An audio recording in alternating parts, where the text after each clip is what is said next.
All right, hi everybody. My name is Amy Huff. I'm a research professor in the Department of Meteorology and Atmospheric Science at Penn State University. And I work with my co-authors here, Dr. Shobha Contragunta of NOAA NESDIS and Dr. Hai Zhang, who also works with NOAA NESDIS, on a NOAA product to basically ensure that NOAA aerosol satellite products are accessible and formatted correctly for air quality and atmospheric data users in the United States. So I'm going to talk today about aerosol observations from the new GOES-R series of geostationary satellites. So satellites are useful because they identify aerosols in the atmosphere.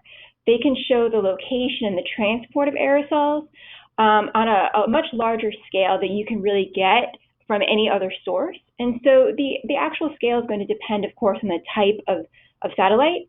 But with geostationary satellites, we're talking about continental and hemispheric scales. And so when we say aerosols, we mean aerosols from things like smoke plumes, either from large wildfires or agricultural burning, blowing dust, which can be localized, or it can be dust that's transported over long distances. You can see the example here. This is from the figure, the satellite image is from August 23rd, so last month. And this is an example of showing the continental transport and location of smoke plumes. Those are those gray features there across the continental United States. And so this is a geocolor image, and I'm going to talk in much more detail about the types of images that and data that we can get from the ABI. But this is just an example showing the real strength of the satellite imagery, which is that you can get this larger scale information. And so satellite aerosol products, they have many applications, of course. So some of the examples are operational forecasting, so using it for ambient air quality as well as aviation related to visibility from aerosols. Satellite aerosol products are also used in numerical models, so both as validation of numerical model output and also as part of the modeling process with data assimilation. Also, public health and epidemiological studies often use satellite data because they give a regional view, whereas often on the surface you just have these point measurements that have more of a sparse distribution. And then, of course, anytime there's a large environmental or atmospheric event, like a large wildfire or some of these large dust storms, the media, as well as outreach from local and regional and national governments, satellite imagery is extremely useful in those applications as well. All right, next slide. So again, this is focusing on geostationary satellites. I know Pawan had an introduction last week to geostationary satellites, so I don't want to spend too much time, but I just want to remind everybody that these are the meteorological satellites, and because they're in a high altitude orbit, the orbital speed of the satellite matches the rotational speed of the Earth.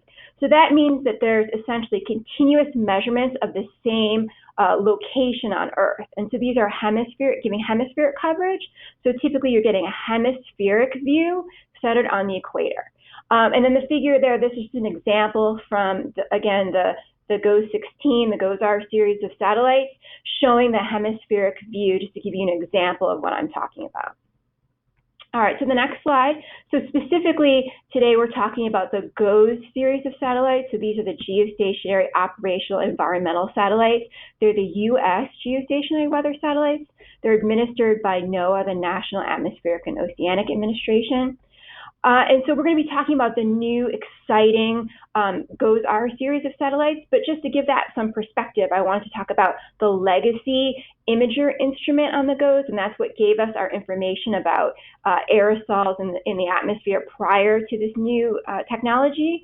So the legacy GOES imager only had 5 broad spectral bands, and you can see them listed there. So there was a visible band, a shortwave infrared, water vapor, and 2 longer infrared bands. So the bands are sometimes called channels. Those are synonyms. And so in terms of the legacy GOES imager, we had a temporal resolution of anywhere from 30 minutes to 3 hours. So temporal resolution is how often we have the observation, so the refresh rate, you can think about it. In general, the smaller or the shorter the time period, the better, so the more frequent observations that we get.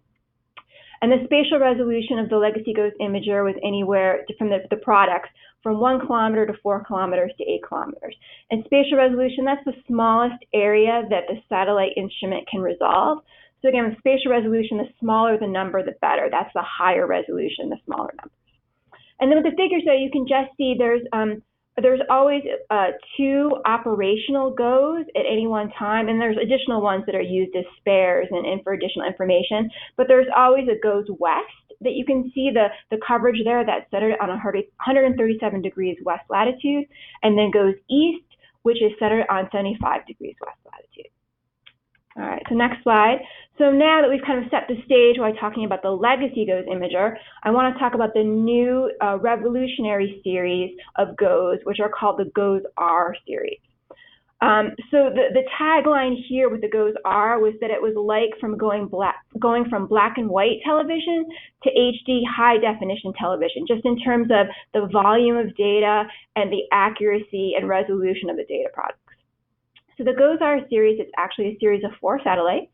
So the individual GOES-R satellite launched on November 19th, 2016, and it was renamed GOES-16 after launch, and it is operational. It's now GOES East, so it's in that 75 degrees west longitude position. So again, in the figure on the right there, you can see the coverage of the GOES East satellite. And then GOES-S, which was the next in the GOES-R series, was launched on March of this year, March 1st, 2018. And it has been renamed GOES-17, but it's still in its checkout orbit, so it hasn't become GOES-West yet. But the plan is to move it into operations to that 137 degrees west longitude location sometime late this year, so late 2018. And then there's 2 more satellites in the GOES-R series. So there's GOES-T, which is scheduled to launch in 2020, and then GOES-U, which is scheduled to launch in 2024. And you probably noticed the trend here. So the GOES satellites, they have letter designations like R and S before they're launched, and then when they're launched, they get a number like GOES-16 or GOES-17. All right, so moving on to the next slide. So specifically, I want to talk about the new generation imager instrument on the GOES-R series. This is called the Advanced Baseline Imager, or ABI for short. There's 6 instruments on the GOES-R series satellites. You can see them all on the figure there. But the ABI is the one that we focus on that's used for the aerosol observations. So the revolutionary aspect of the ABI is that it has 16 spectral bands or spectral channels. Remember, I showed you those 5 broad spectral bands on the legacy GOES imager. So in general, with thinking about spectral bands, more is better. All right, so with the 16 bands, that gives us new products that we've never had before. It gives us higher accuracy, both spatial and spectral resolution as well. Also, in addition to that, there's a faster scan rate with the ABI compared to the legacy GOES imager. And what that means is that we have higher temporal resolution as well. So we have more frequent observations compared to the legacy GOES imager. And I'll talk about that on the next slide. And also, that means that we get routine CONUS views, so continental United States, as well as that full hemispheric view that I've showed you. So that's really exciting. We get these additional views that we never had before, at least not routinely. All right, so in the next slide, so this is just an example of the views that the ABI gives us. So there's several different what they call scan modes of the ABI, but this is an example of scan mode 3, which is called flex mode, and it's the default operational scan mode of the ABI. And so what that gives us is it gives us the full disk, so that whole hemispheric view every 15 minutes. And so you can see in the figure, so the figure is showing the coverage of the ABI. So with the full disk, those kind of darker blue areas, that the colors correspond to the approximate pixel area. So essentially, that's kind of thinking about the spatial resolution. So what's the smallest area that the satellite can resolve? So the blue areas give us essentially about 1 square kilometer, so they're that higher resolution. But when you get out to the edges, the pixel sizes quickly start to get very large, so we have lower resolution in those areas. So you can see essentially that's why this goes east, right? So it's focused on the eastern part of the United States as well as the Atlantic basin. All right, so then we also have the CONUS views every 5 minutes. And so the CONUS is shown by that rectangle with the white dotted line outline. And that's roughly 3,000 kilometers by 5,000 kilometers, that rectangle. So that's every 5 minutes. And then also new with the ABI, very exciting, we have 2 mesoscale scans that are available every minute. And these are approximately 1,000 kilometers by 1,000 kilometers. And you can see those smaller white squares there that have the solid outline in the figure. And these are adjustable. So the full disk view is always going to be the same. The CONUS view is always going to be the same in terms of the area. But these mesoscale boxes can be adjusted and moved based on whatever's happening currently that meteorologists or others want to focus on. So for example, right now, Hurricane Florence is out in the Atlantic. And so one of the mesoscale scans is focused, it's over Hurricane Florence to give the hurricane forecasters more information about Florence. All right, so again, comparing this to the legacy GOES imager, what we had before. So we only got a full disk scan every 3 hours compared to every 15 minutes now, and it took 26 minutes for that to happen. So with the CONUS scan, it was, the time was about the same. It was 7 minutes compared to 5 minutes now, but we only got one every 30 minutes. So the temporal resolution was much lower with the legacy GOES imager, and we didn't have any of these routine mesoscale scans. So really, we have a much higher observation rate with the ABI compared to the legacy GOES imager. All right, so the next slide. So this slide is just kind of a summary of what I've said in the past few slides, just to give you a little more visual, summary of what I've just been saying. So on the left, we have those cubes, and essentially what the cubes are showing is that the red cube is the legacy GOES imager, compared to the 5 times higher temporal resolution of the ABI, the 4 times greater spatial resolution of the ABI, and then the 3 times more spectral resolution of the ABI, shown in the yellow cube. And again, so not only do we have this higher resolution across the board, but we also have a much higher volume of data. So that yellow cube kind of represents, compared to the red one, the huge increase in the volume of data with the ABI compared to the legacy GOES imager. So in the middle, you can see a list of the spectral bands or spectral channels on the ABI in microns.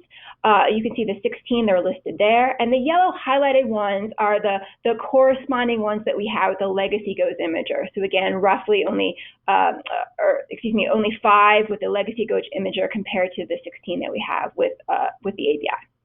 And then finally, the charts on the far right are just kind of showing a comparison between what we have the legacy GOES imager in terms of the aerosol, different aerosol products, and then the different views, the CONUS, the full disk, and the mesoscale views, compared to what we're getting with the GOES R series, the ABI. And so what I want to do now is I want to talk specifically about what these different products are. So aerosol optical depth, or AOD, the geocolor imagery, the dust imagery, the dust RGB, and then aerosol detection, which is a smoke and dust mask. All right, so let's really get into what these different products are. All right, so the first one I want to talk about is geocolor imagery.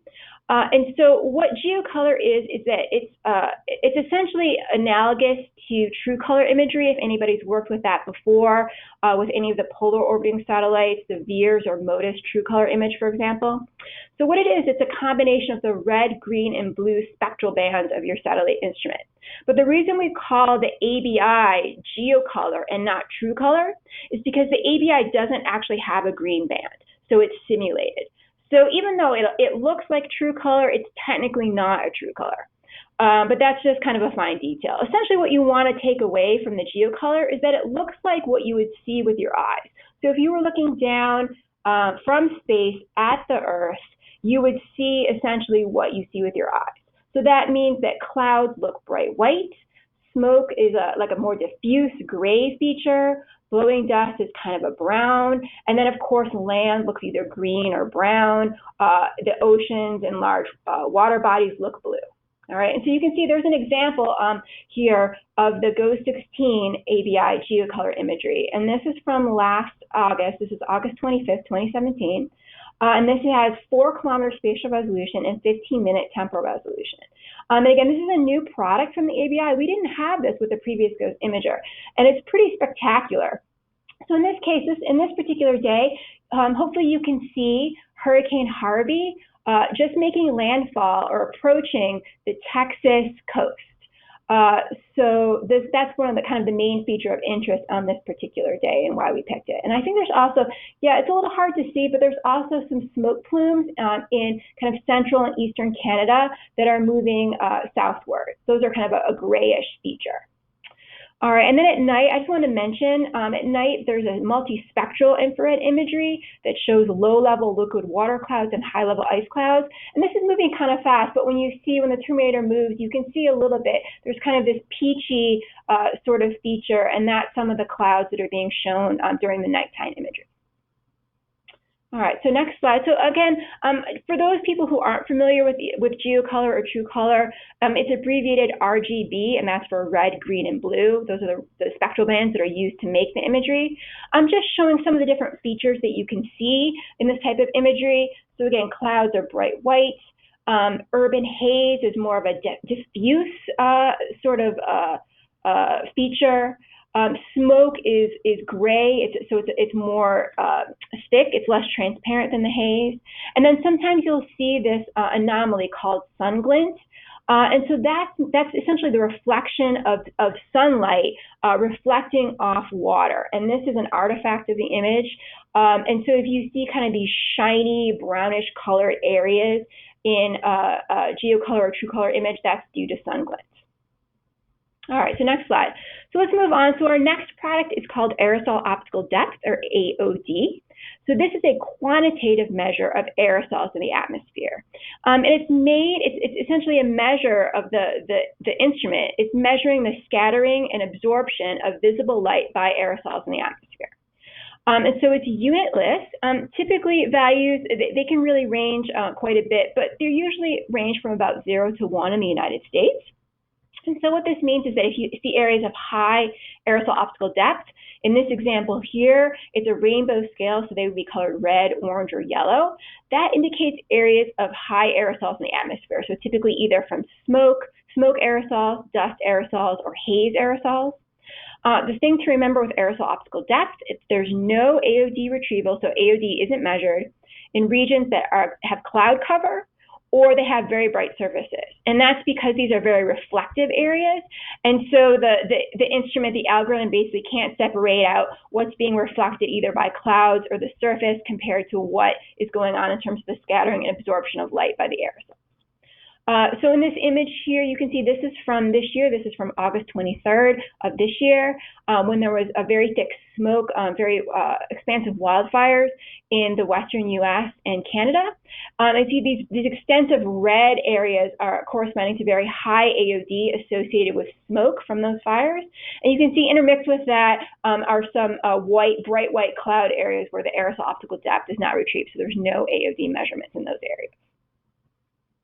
All right, so the really exciting thing about AOD from the ABI instrument is that it has very high accuracy and high spatial resolution, and of course temporal resolution, compared to the previous GOES imager.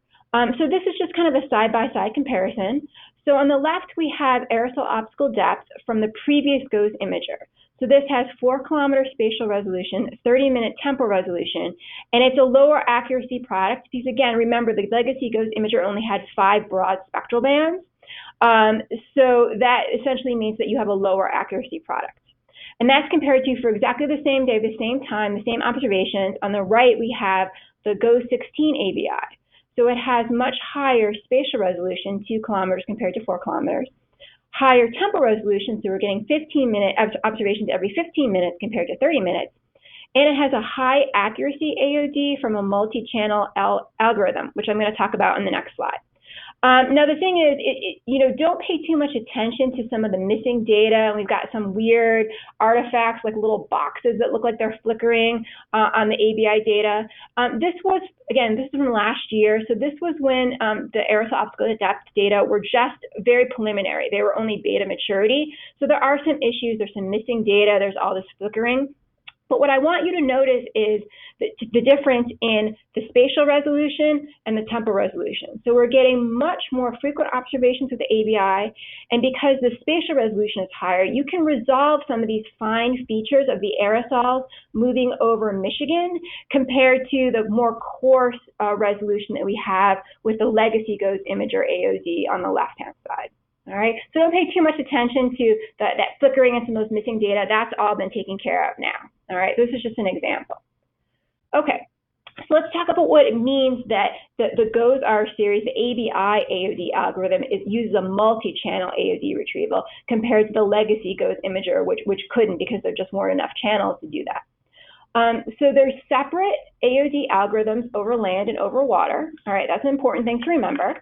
And this is similar to MODIS and the VIIRS AOD algorithms. Again, those are both multi-channel instruments, so they're much more similar to the ABI compared to the legacy GOES imager.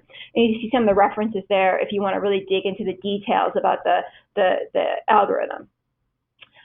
So what the multi-channel means is that there's simultaneous retrieval of AOD and aerosol type. That's a smoke or dust mask. We'll talk about that in a few slides.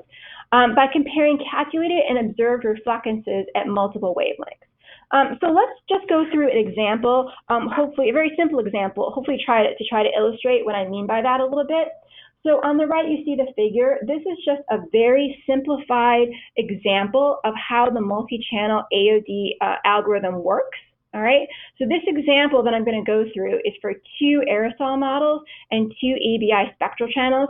But remember, there's actually 16 spectral channels.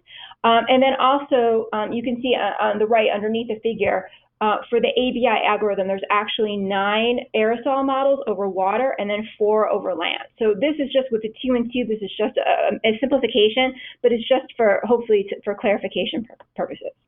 All right, so on the figure on the right, the curves, those black and red lines, all right, those are the aerosol models. So the black line represents aerosol model 1, and the red line represents aerosol model 2. And then we're using 2 different reflectances or 2 different bands. So on the y-axis, we have band 2, and then the x-axis, we have band 1. All right, so let's imagine, hopefully this will work. Okay, let's imagine that we have an observation, okay? So the observation is that blue dot there. We've made an observation. So using band 1 as using band 1 as the observation, okay? So model 1 gives us an AOD, that's the black line, of 1.6. So remember, AOD doesn't have units, so it's just 1.6. And then model 2, the red line, gives us an AOD value of 1.0. Okay, so that's following those arrows up to where they intersect with the black line and then the red line. All right, so then the question is, so now we have 2 answers for what the AOD is for this observation. So the question is, well, which one is correct? So what we can do is we can figure this out by simulating the band 2 reflectance using the AODs as input. So how do we do that? So we look at what the AODs tell us that the band 2 reflectance should be. So we get 2 different answers. All right, so using model 1, we get a reflectance in band 2 of 0.17, and then using aerosol model 1, the black line, we get a reflectance of 0.24. Okay, but we have an actual observation, right? So we know what the answer is, and the answer is actually 0.19. That's this kind of bluish line here that's intersecting with the y-axis. All right, so because the observed value is closer to band 2, simulated using aerosol model 2. So that means in terms of the AOD, our answer is that our derived AOD is 1 using model 2, which is the red line. Okay, so again, this is a gross simplification of how the multi-channel algorithm works, but hopefully it just gives you an idea of the strength of having these multiple channels compared to when we only had the 5 spectral bands with the legacy GOES imager. Okay, so there was a heritage ABI AOD algorithm, so kind of what we inherited when the satellite was first launched, but it's in the process of being updated with what's called the Enterprise or EPS AOD algorithm. And the strengths of, well, there's a few strengths of the Enterprise algorithm, but one of the big things is that it's also running currently on the new generation polar orbiting satellite, SWOMI NPP or SNPP. And there's also NOAA 20, which is the next in that series of polar orbiting satellites. And it's running on the VIIRS instrument there. And so the strength of the EPS algorithm is that it's capable of retrieving AOD over bright land surfaces. I don't know if you remember on slide 12, I told you that there aren't AOD retrievals where there's cloudy areas and also over bright surfaces. Well, the EPS algorithm goes a long way towards taking away or ameliorating the bright surfaces effect. So what you can see here is the figures on the far right that are labeled B and C. These are taken from a paper by Zhang et al. In 2016. So there's kind of the legacy VIIRS aerosol optical depth retrieval, which is on the bottom, the dark target, the VIIRS DT there. So you can see there's a lot of AOD missing from this was a dust storm over the continental US. Compared with the VIIRS Enterprise algorithm, the EPS on the top, you can see the AOD, those kind of red and yellow and orange and turquoise colors are retrieved over that area. So that's the strength of the EPS algorithm. It has much greater coverage over bright land surfaces. So we want to basically take that strength and bring it over to the ABI AOD algorithm as well. And then the other advantage here is that if we have similar algorithms running with ABI and VIIRS, then they can be used synergistically in various applications. And what this table in the middle here shows, these are the bands, the spectral bands from the VIIRS instrument, that polar orbiting satellite instrument, that are used to create the aerosol optical depth retrieval, as well as do some of the internal tests to check for things like cloudy clouds and bright surfaces. So this is just to show you the strength of the multi-channel, all the different channels, the bands that are used to make up the aerosol optical depth algorithm. And so there'll be a similar chart for the ABI AOD. The main difference being that the 0.5 micron channel, that's missing in the ABI. Again, that's the green channel that isn't available from the ABI. Okay. All right, so just one more validation or aerosol optical depth algorithm slide. So I just want to point out that with this slide, basically with the legacy GOES imager, we had aerosol optical depth from that, but it didn't have to meet any sort of specifications or requirements in terms of the accuracy or the precision of the aerosol optical depth product. But because with the ABI, we have this multi-channel retrieval, there are now specific requirements that the AOD product has to meet. And that's what these plots are showing, that they're meeting those specifications. So in this specific example, the ABI AOD data are validated using AeroNet AOD, and AeroNet is a series of ground-based surface spectrophotometers. Essentially, they're measuring AOD from the surface, and so they're the ground truth for any sort of satellite AOD. All right.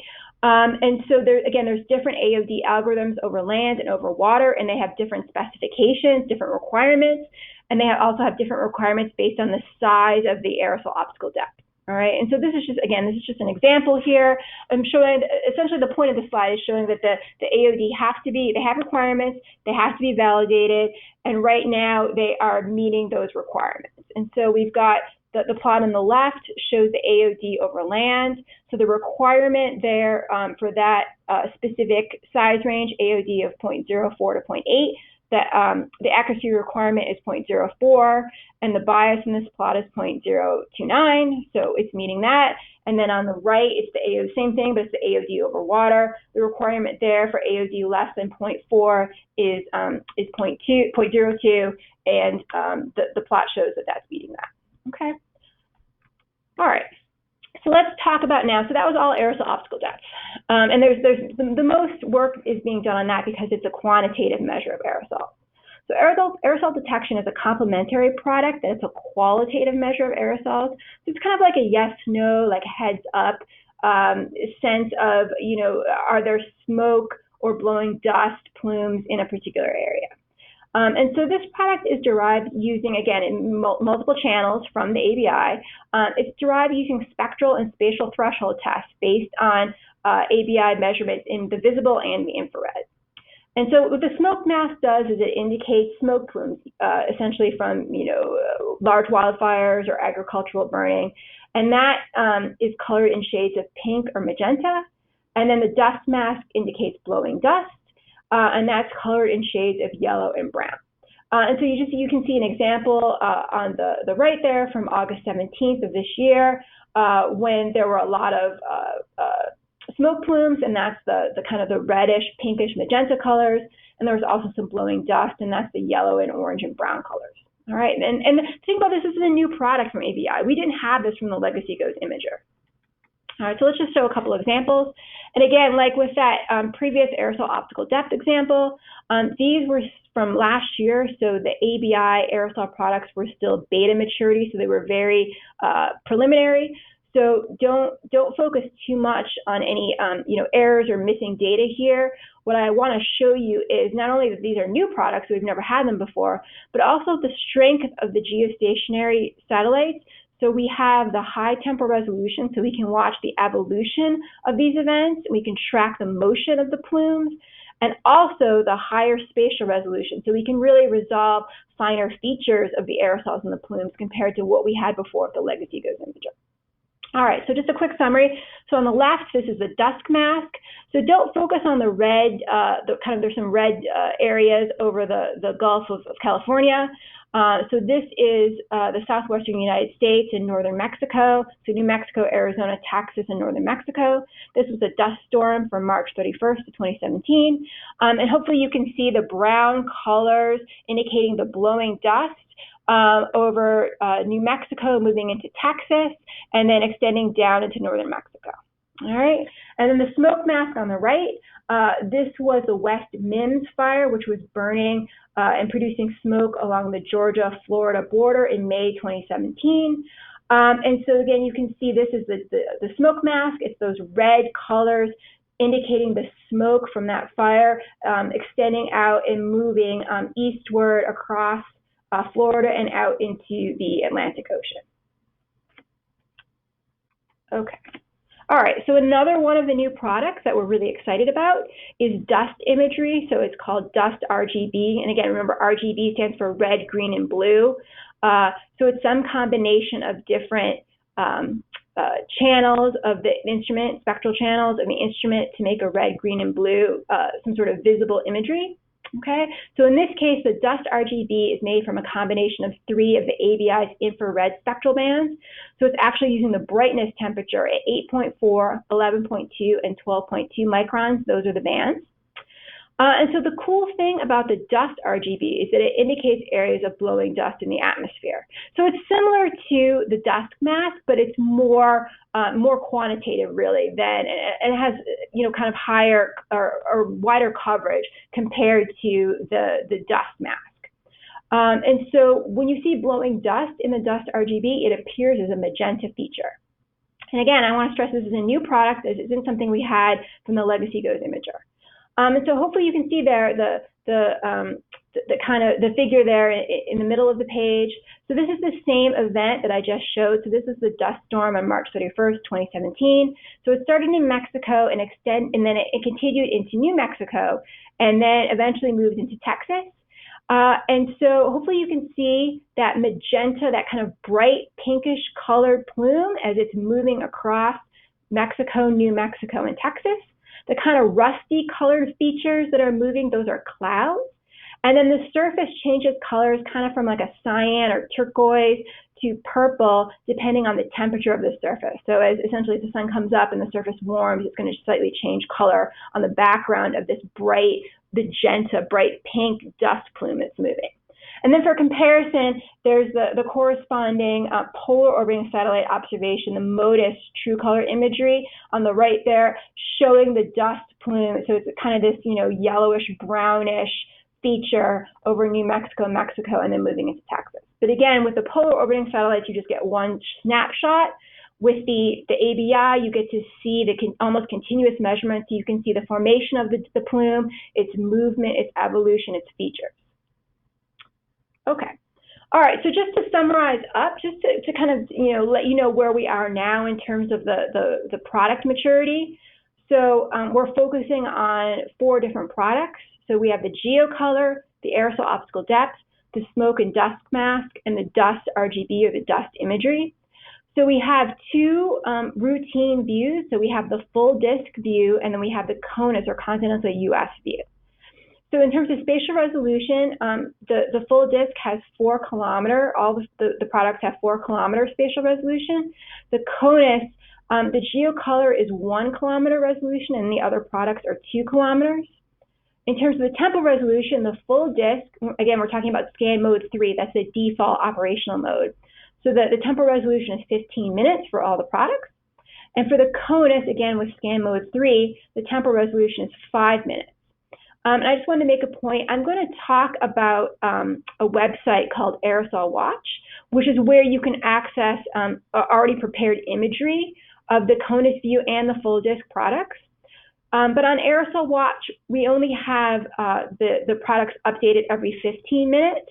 And that's just to make the data loading and the volume of data on the website manageable. But don't forget that the actual native resolution of those CONUS products is 5 minutes. All right, so if you went and downloaded the raw data, you could get observations every 5 minutes. Okay, and in terms of the maturity of the data, so remember I showed you already some examples of products from last year when the data were still beta maturity. They were essentially the first products we were getting. As of July 21st of this year, the maturity for all the products became provisional. And what that means is that you can use them now for scientific applications. All right, so there's a final level of maturity, so that's final maturity.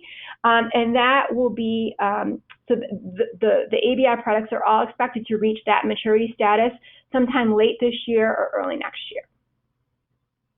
Okay, so now I have a whole bunch of really cool examples, which I hope you'll enjoy. All right, so specifically, I wanted to focus in on one application. Remember at the beginning I talked about that, there's many different applications of the satellite aerosol products. So my research and my work focuses on air quality. So I just wanted to use that as an example of one of the applications of the ABI products. And that's really because smoke, blowing dust, and haze, these atmospheric aerosols, they affect air quality. All right, so the aerosols in the atmosphere, I'm sure many of you know this, are made up of particulate matter. And particulate matter is either solid, liquid, or mixed phase particles. So there's a wide variety in the chemical composition, the sizes, the phases of particles in the atmosphere. So they can either be primary particles, which means they're directly emitted into the atmosphere, or they can be secondary particles, which means they're formed by chemical reactions, chemical processes in the atmosphere. All right. So in the United States, the U.S. focuses in on two different sizes of particles, and they're called criteria pollutants, meaning they pose a hazard to both people and the environment. And so that's fine particulate matter, which is abbreviated PM 2.5. That 2.5 means particles with aerodynamic diameters of 2.5 microns or less. And then there's coarse particulate matter, which is abbreviated PM 10, and that 10 indicates those are particles with aerodynamic diameters of 10 microns or less. All right, and so the concentrations, the surface concentrations, the ambient air quality is communicated to the public using what's called an air quality index, or AQI. And I showed an example of the AQI on the right there. And this is it's a color-coded scale because the pollutants, the criteria pollutants, all have different units of measurement. So it's much easier for the public to understand something that is dimensionless and that's tied to color. All right, so the thing to remember with the AQI scale is that the green and yellow colors are essentially safe for everybody. But once you start getting to orange and then higher, so orange, red, purple, maroon, that's when the ambient air quality starts getting dangerous, okay? So at the orange level, the observations, the current conditions are exceeding what's called the National Ambient Air Quality Standard for that particular pollutant, and that's essentially a health standard below which no adverse health effects are expected. Okay, so basically your hotter colors, your orange, red, purple, and maroon, those are the ones that we want to watch out for when we're talking about air quality. Okay, so smoke is an issue for air quality because smoke contains primary PM 2.5 and PM 10, so there's smoke aerosols that are directly emitted from the fire, and also the plumes, the gas plumes that are coming out of fires also contain pollutants that will form secondary PM 2.5 as well. And then blowing dust, of course, that's a primary pollutant, so those are dust aerosols that are affecting both PM 10 and PM 2.5 air quality. In the United States, there's local sources primarily in the southwestern U.S., so that's arid regions, there's dusty regions there. And then also it can be more of a regional or hemispheric problem. In the United States, we can get Saharan dust transported from Africa. We can also get dust that's transported from Asia across the Pacific Ocean as well. And then haze it's much less of an issue in the United States compared to recent years. But of course, haze is an issue, globally, especially in Asia and China. In India, for example, can have very serious haze problems at certain times of the year. So haze mostly contains secondary PM 2.5. So again, this is not directly emitted. It's formed in the atmosphere, and these would be nitrate, sulfate, and organic carbon particles primarily. Okay, so let's look at some examples. So here's an example of a dust storm in the southwestern U.S.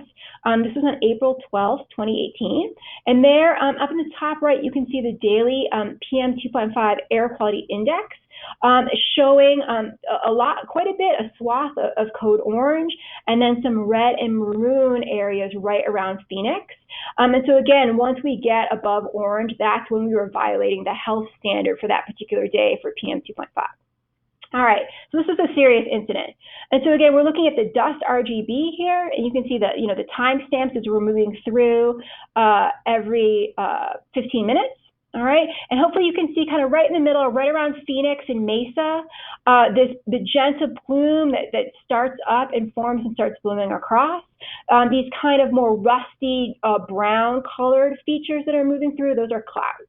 And then the kind of turquoise or cyan and purpley colors, that's the surface, the temperature of the surface changing during the course of this measurement. All right. So again, with the dust RGB, the strength of this, there's several things. We're getting to see the evolution of the plume as time goes by, which we don't get with a polar orbiting satellite that just gives us typically one observation at a specific moment in time.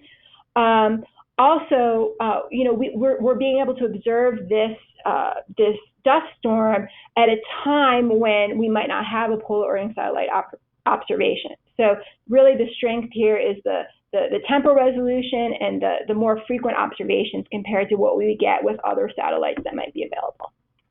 Okay, so now let's talk about some wildfires.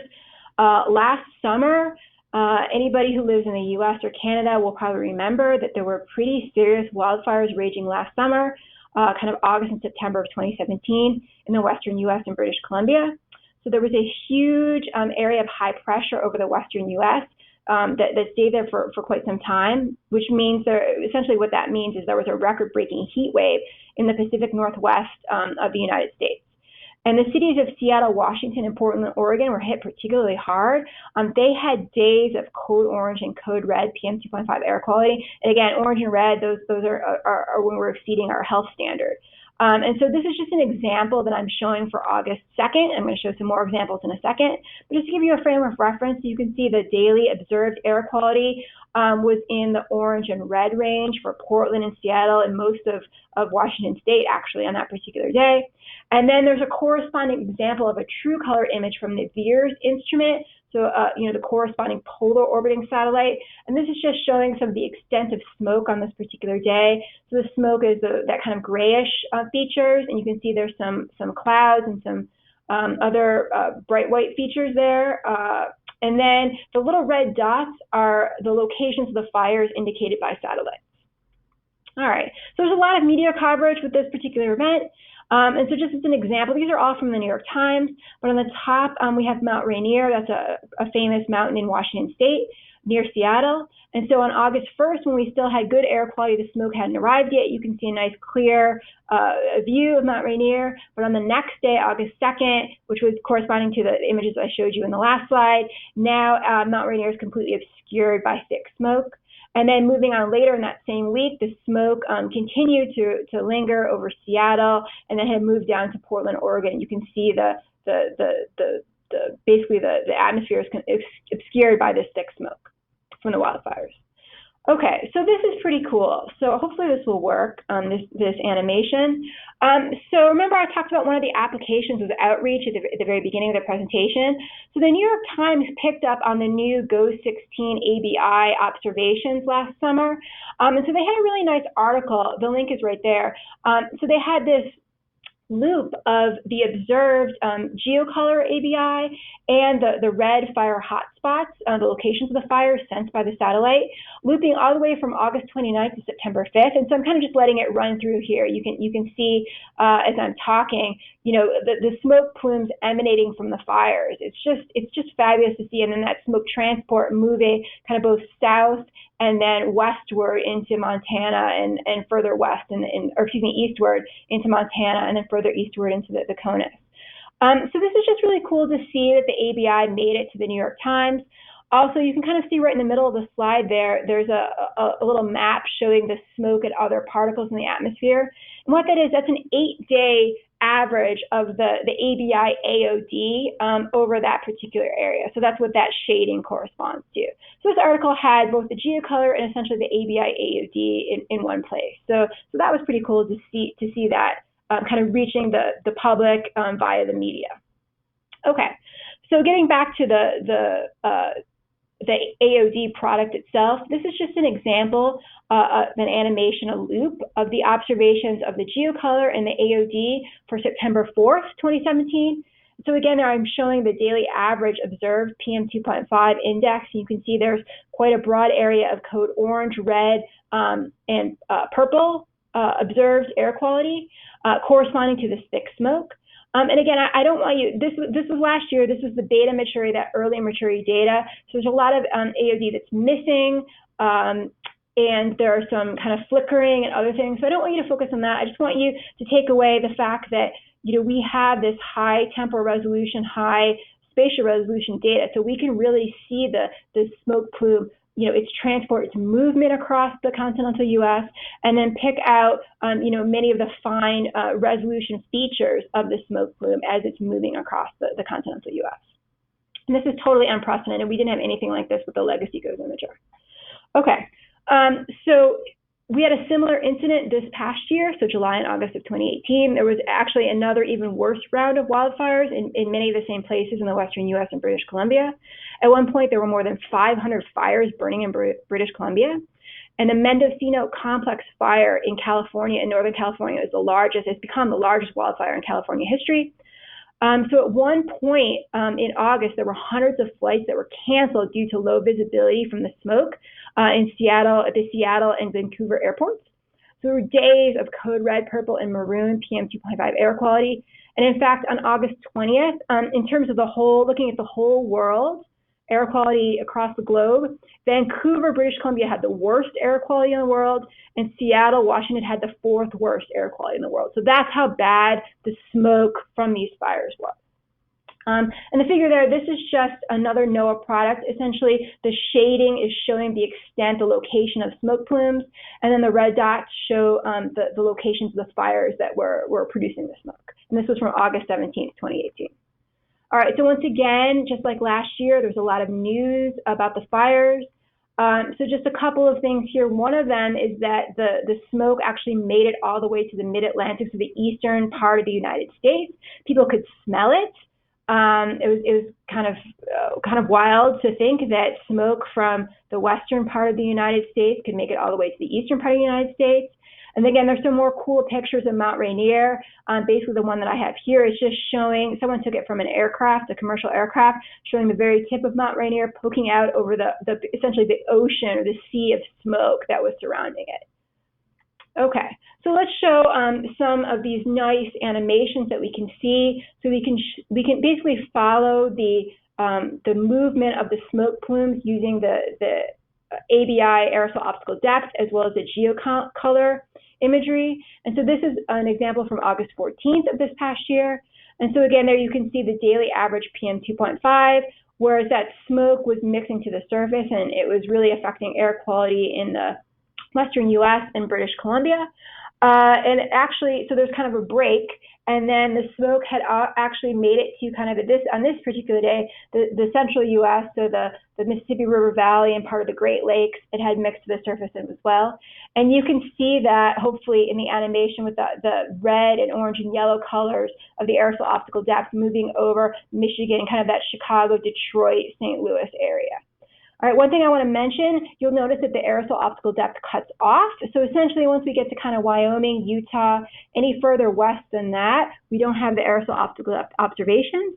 And that's because, remember when I was talking about the scan rate, and we get to the very edges of the scan, kind of the western U.S., that's where the pixels get really high, or the spatial resolution gets low. So with aerosol optical depth, at that point, the view angle is so large that we can't accurately retrieve aerosol optical depth. So that's why there's a cutoff in the observations kind of once you get to the Rocky Mountains area. So once GOES 17 becomes GOES West and we have observations from there, then we'll have the observations from that satellite that'll fill in what's missing right now that we see with GOES 16. Okay, so I'm running out of time. So actually, I think I'm going to skip this slide here. But this is just another tool that we use to try to figure out where smoke might be going and if it's going to be affecting the surface. So it will be impacting surface air quality. And then there's just some more examples.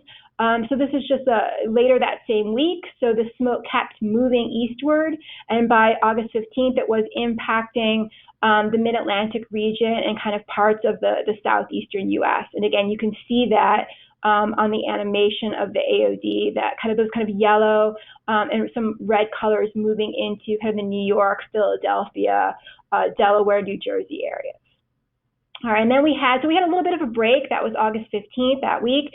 Then the next week, so August 20th was a Monday, we had another round of smoke that started to make its way eastward. On this particular day, it was really impacting kind of the Rocky Mountains area. So you can see North Dakota, South Dakota, Nebraska, Wyoming, Denver, some of those areas where we see the high, those kind of red and orange colors of aerosol optical depth in the ABI imagery. Okay. All right, and then this is the same day, so I'm going to back one. So this is August 20th. This is showing the aerosol optical depth in the geocolor. We could also have the ability to overlay observed hourly surface PM2.5 observations. And so again, you can see where, this is nice because it allows you to see where the smoke is mixing to the surface. So with the AOD, we're just seeing kind of where the locations of the smoke is, and we might not at the time know whether it's mixing to the surface. But if you overlay the surface PM2.5, anywhere, again, you see kind of the yellow, orange, red colors. Those are higher concentrations of PM2.5 at the surface from the smoke mixing down. And anywhere you see kind of a green color, that means that the smoke is still aloft and it's not impacting the surface yet. Okay. All right, so quickly, I'm going to do hopefully a very quick tutorial on the Aerosol Watch website. But if you Google NOAA Aerosol Watch, you'll come up with this new website, and for best results, you want to open it in Google Chrome. All right, and then so it has the CONUS views, and you can look at the different GOES 16 aerosol layers, and you can also overlay VIIRs from the polar orbiting satellites if you would like to, and then there's also full disk views as well. Okay, so this is just showing how to access the actual data files. Unfortunately, the AOD data aren't available yet because they just recently, July 24th, achieved their provisional maturity, but they're going to be available soon. And when they are, you can go to the class website listed there, and you can download the AOD data directly if you so desire. All right, just a quick update on the status of GOES 17. So remember, GOES 17 is the one that was launched in March of this year. It's going to become GOES West, hopefully later this year or early next year. There's a problem with the cooling system on the ABI on GOES 17. And so the bottom line is that it's affecting the infrared channels, especially at nighttime on the ABI and GOES 17. And so the ABI is probably not going to be able to make all the measurements that it was designed to. The estimates are that it'll be missing maybe 10% compared to what we're seeing with GOES 16.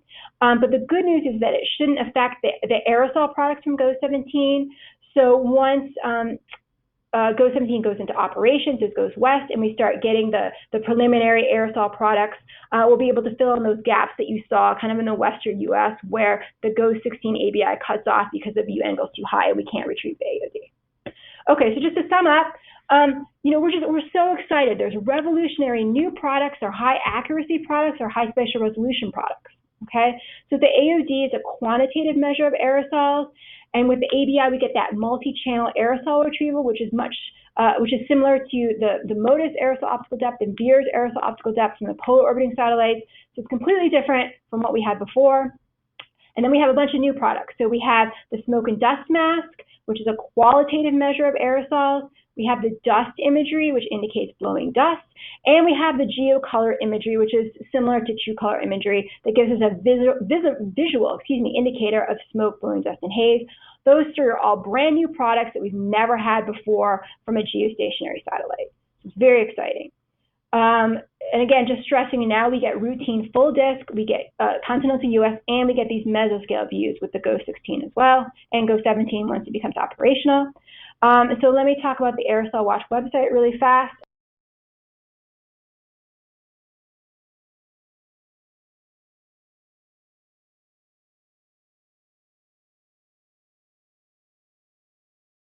So what will happen is you'll get this, when you open Aerosol Watch the first time, you'll get this little screen that asks you to select the range of times that you want. Because again, we have observations every 15 minutes.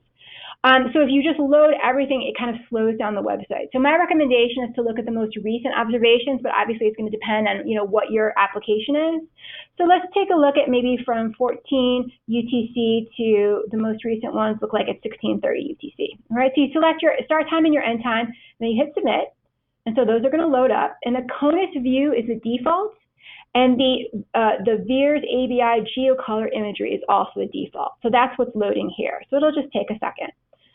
So we're going to see the CONUS. We're going to see there's a series of fronts along the east coast of the United States right now. So we're seeing all the white, bright clouds associated with that. Florence is going to show up in a minute here, the hurricane out in the Atlantic. And then there's another area, it's not quite a tropical system, but it's an area that the Hurricane Center is watching that's moving into the Gulf of Mexico here. Okay, so once it all loads up, actually, even while it's loading, I can show you a couple of things. So you come over here on the right, there's all the different options of the imagery to view. So we're going to focus on the GO16. So as I mentioned, the geocolor is the default, and it's colored green, indicating that it's on. Okay, the red indicates that that layer is off. And if you hover over the layer, it'll give you information about that particular product, give you a little guidance. Okay. So let's do, what I like to do first is I actually like to come down and turn on the labels layer. That just gives you the state and national borders. So you kind of have a idea of exactly where you are, what you're looking at. And then let's take a look, let's overlay the aerosol optical depth here. And so once you click a layer, its color bar or indicator will come up, and it might take a few minutes, not a few minutes, a few seconds for the AOD to load. But while it's doing that, let me show you the animation controls. So what you can do is you can press play here, this forward arrow at the top. And so it's going to move through the animation period that you selected initially. So you can do a couple things. You can slow it down. Let's do that first. So that's this double arrow here. So you can slow it down, which I like to do, just to have it go a little slower. Or you can speed it up. That's the forward double arrows. Okay, you can stop it if there's a particular image or time that you want to focus in on, and then you can advance or go back one time step at a time, which can be nice. It can be helpful too. And the AOD, for some reason, of course, because this is a live demo, it's loading very slowly. But normally it's very quick. But again, because we're doing this live, of course, this is when everything is going to slow down. But you can see it's starting to fill in a little bit here. So when we have the aerosol optical depth, it'll cover the same region here, and we'll have either the aerosol optical depth. You can also have, we have some composite imagery as well. So that kind of eliminates some of missing AOD associated with clouds. So it's an average of the last 3 hours, I believe. Then there's the dust RGB, and then we have that smoke and dust mass. And then the fires are those hot spots that are sensed by the satellite, indicating the locations of the fires. Okay. So because we're running out of time, I just wanted to mention too that there's a full disk view. So if you come to the top right, you'll see full disk. So you can click on that. Again, of course, because it's a live demo, it's very slow, but normally it's quite quick. And you'll see the full disk, the hemispheric view. Some examples that I showed in the, let's turn off the AOD. It'll load a little bit faster. The hemispheric view. And this is really useful when either smoke or dust is coming from someplace outside the CONUS. As I mentioned, often we'll have dust coming from Africa or from Asia. And then we have a lot of fire activity in Mexico and Central America, particularly in the springtime. And so that can affect folks in Texas and the Gulf Coast. And so it's helpful to look at the full disk to see that.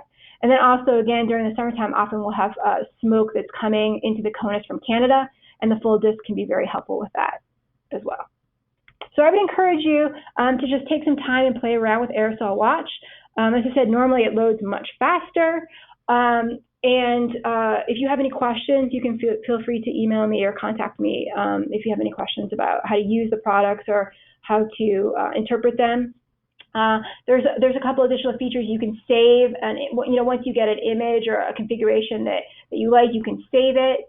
There's some additional documentation, and then there's also the trajectories, which I skipped in the presentation today, but those just give an idea of the forward motion, both vertically and horizontally, of areas of high aerosol obstacle depth. Does anybody have any questions? Sorry, I ran a little bit over, but I get excited when I talk about the ABI products because they're so cool. All right, let's see if we can put this in motion. Okay. Yeah, so that you can put the full disk in motion as well, and so you can see the movement of features. In this case, today the big features are Florence and then Isaac and Helene, the two additional hurricanes that are out in the Atlantic Basin. And as I mentioned, that one area, that's not quite a tropical system, but it's an area that the National Hurricane Center is watching that's moving into the Gulf of Mexico.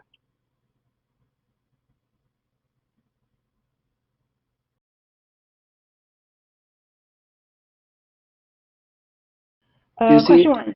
Yes, so you mentioned that AOD is dimensionless. Is the scale bounded to a specific interval? Yeah, that's just going to depend on where you are, essentially in the world, how high the AOD is. Typically, it ranges from 0 to 1 in the United States, but it can be higher in places where the aerosol obstacle depth is very high.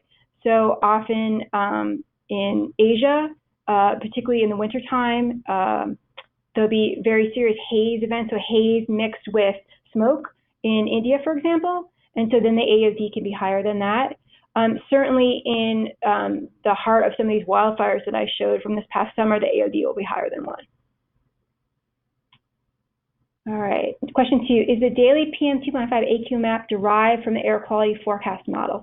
No, so the air quality index is a dimensionless scale that US EPA, the US Environmental Protection Agency, developed to communicate both current and forecasted ambient air quality to the public.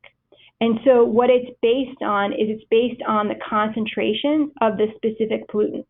So you saw the dimensionless scale, so 0 to 50, 52, 100, 101 to 200, for example.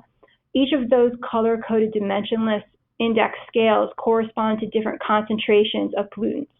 So there'll be a concentration range for PM 2.5, for example. It'll be a different one for PM 10, a different one for ozone.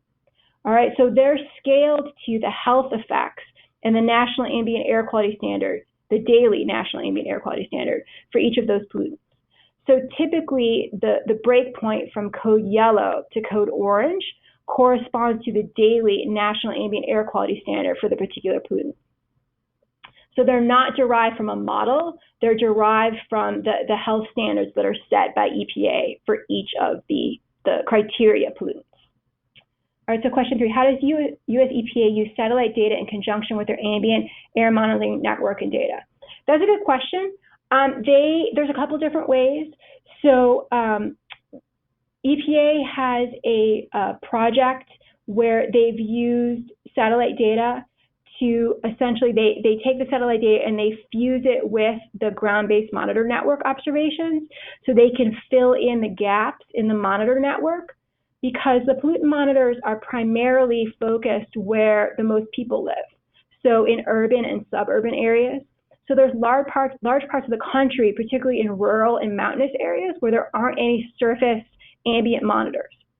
And so US EPA has developed this fused product that attempts to provide information about surface pollutant concentrations, particularly PM 2.5 and PM 10, in areas where the surface monitor network is sparse. Also, US EPA, in partnership with NOAA, runs two operational numerical air quality models. So there's an ozone model and there's a PM 2.5 model, and they also have smoke and dust models as well. And so the team that runs the numerical modeling program uses satellite data in some cases as part of the data assimilation process, and they also use it to verify the model output as well. Okay. So that's question 4. On Aerosol Watch, will you likely have the option to overlay GOES 16 and 17? Yes, we will. So again, GOES 17 is not operational yet. It's still in its checkout orbit. So it hasn't been moved to its final GOES West orbit location of 173 west longitude. But once that happens and we start, the aerosol products start flowing, we'll be able to put them on Aerosol Watch. So you'll be able to have the observations from GOES 16 and GOES 17 as well, which will be really fantastic. So we'll have essentially the whole CONUS. We'll be able to have the aerosol optical depth and the other aerosol product continuous observations. Question 5, with the ABI dust mask, might it be possible to track dust plumes across the Pacific Ocean using GOES West? Yes, absolutely. So the dust mask will be useful for that, and then also the dust RGB might even be more useful because that's a little bit higher accuracy product compared to the dust mask, which is very qualitative. How can we verify, question 6, how can we verify that the atmospheric dust in the atmosphere or after deposition over the ocean is not interfering with the chlorophyll remote sensing?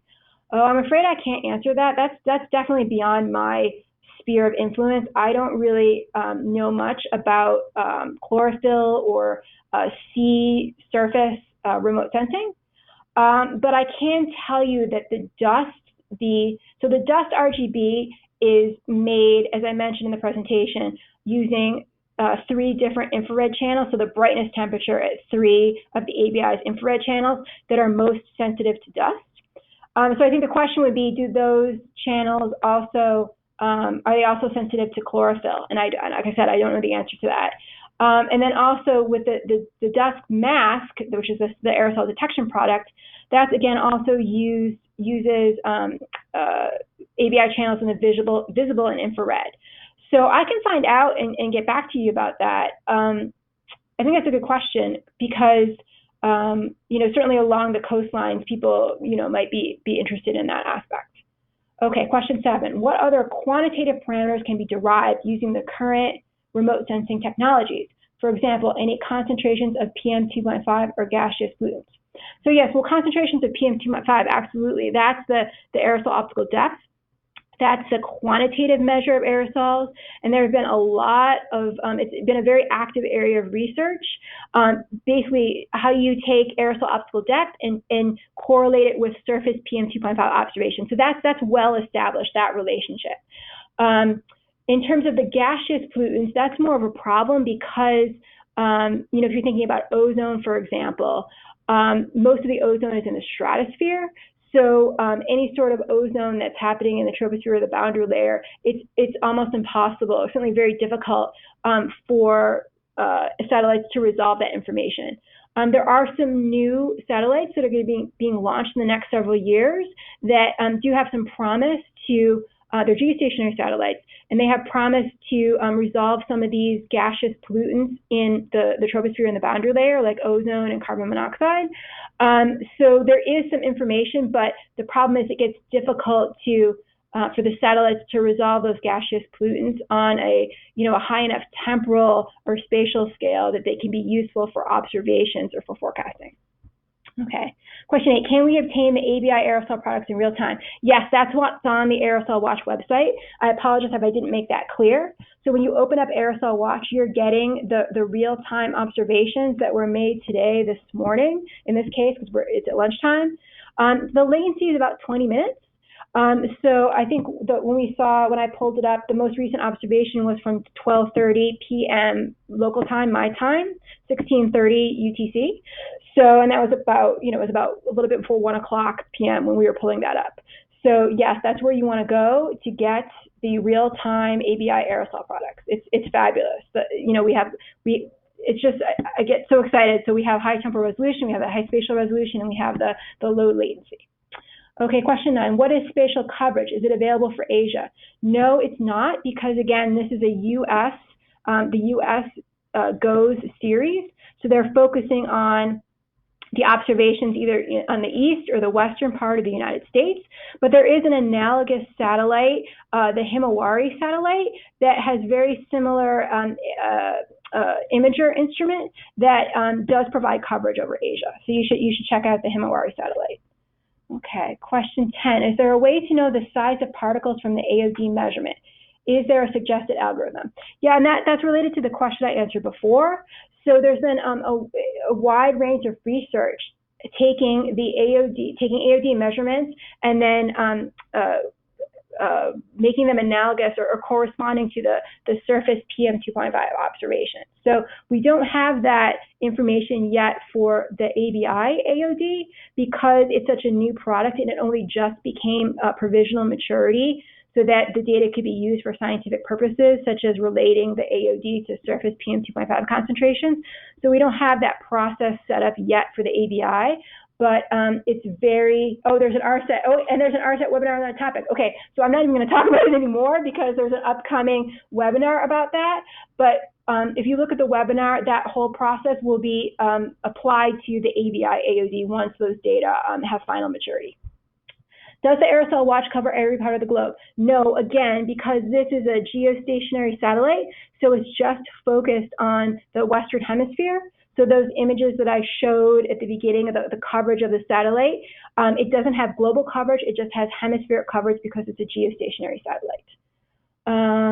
What is the difference between AOD and AOT? That's an excellent question. They're essentially synonyms. So aerosol optical depth and aerosol optical thickness, they mean the same thing. So there's no difference between them. Can there be a negative AOD value? Not technically, because again, this is a measure of the scattering and absorption of light, visible light by the aerosols. So that's why, so sometimes you'll see, like, I think the scale can go down to minus 0.05. But, technically, again, you're thinking about these as being positive values. From what time period is AOD data available? So again, the satellite launched in November of 2016. So if you're talking about the ABI AOD data, we have data going back from last year, from 2017, but those are the beta maturity, the very preliminary data, and they're not to be used for scientific purposes.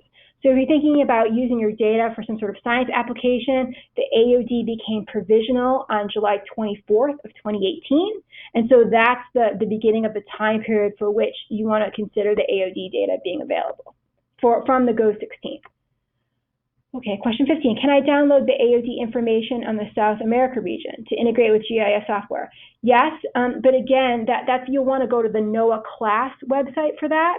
But because the AOD data just became provisional in July, they are not yet available from class. You can't download them yet, but in a couple of months, you will be able to. They will be available. The actual data files will be available from the class website. Okay. Question 16. What data repository does the GOES ABI data reside? I'm looking for level 2, level 3 type data. Again, that would be in class, the NOAA class website data repository, but they aren't available yet because they only recently became provisional. And again, the difference between the beta maturity, that initial maturity, and the provisional is that the beta maturity really can't be used for scientific applications. There's too many problems and issues with the data. And you saw some of those examples I showed you, those case studies. There was flickering and missing data. So you really need to use the provisional and then final maturity data for any sort of science application. All right, those are really good questions from everybody. Anybody else? Okay. Well, again, you can always feel free to email me or email the ARSET team, and they can get any questions to me. If you, for example, are using the Aerosol Watch website, you check it out, which I encourage you to do. If you have any questions, feel free to contact me, and I'd be happy to answer. Thank you very much. Okay. Thanks, everybody. Bye-bye.